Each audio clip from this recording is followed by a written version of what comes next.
महाराष्ट्रातील कविमनाचे नेते म्हणून ओळखले जाणारे डॉक्टर अभिजित बिचुकले हे आता आपल्या समवेत आहेत।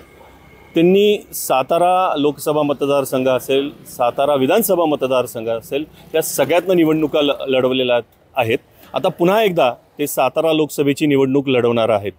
अभिजित, स्वागत आहे NDTV मराठीमध्ये। काय सांगशील? मला असं वाटतं की आज NDTVचे प्रतिनिधी झाल्यामुळे आमचे मित्र सुजित त्या ठिकाणी आम्ही एकत्र आहे, कॉलेजपासनं समवयस्क आहोत।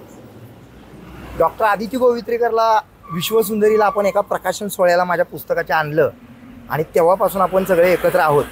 तर 2004 साली मी लोकांच्या प्रश्नांसाठी, लोकांच्या विकासासाठी इतक्या तरुण वयामध्ये म्हणजे 24 त्या वर्षापासून मी आजपर्यंत निवडणुका लढण्याचा संकल्प केला आणि अतिशय सुंदर संबंध असताना सुद्धा छत्रपती उदयनराजेंच्या विरोधामध्ये कागदोपत्री जाण्याचा पहिला मान माझा आहे आणि आज हे 20वं वर्ष माझं 2024 तर साताऱ्यामधून मी लोकसभा लढतोय असं आपण या ठिकाणी जाहीर करतोय आणि जाहीर झालेलं आहे ते।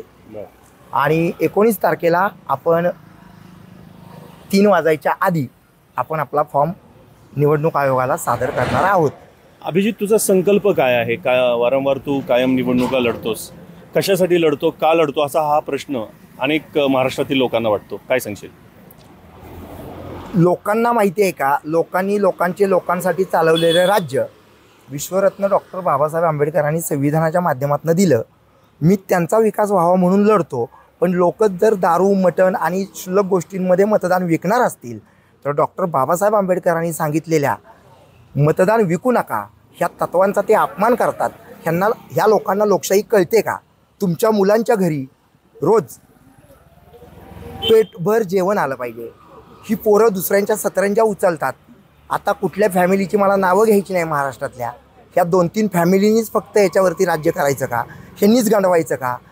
ह्यांना खायला घरी अन्न होतं का? ह्या राजकीय नेत्यांना छत्रपती शिवाजी महाराजांचा स्वतंत्र स्वार्थासाठी यांनी सगळ्यांनी वापर केला आणि वैचारिक वारस राजगादीचा म्हणून मी नेहमी इथं लढत राहिलो, समोर माझ्या उदयनराजे भोसले असताना सुद्धा।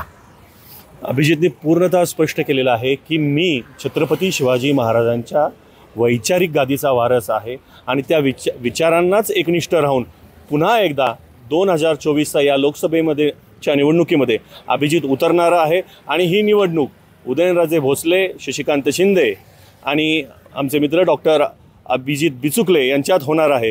तर एकंदरच सातारकर असतील, महाराष्ट्र असेल की सातारा लोकसभेची निवडणूक ही नक्कीच रंगतदार होणार।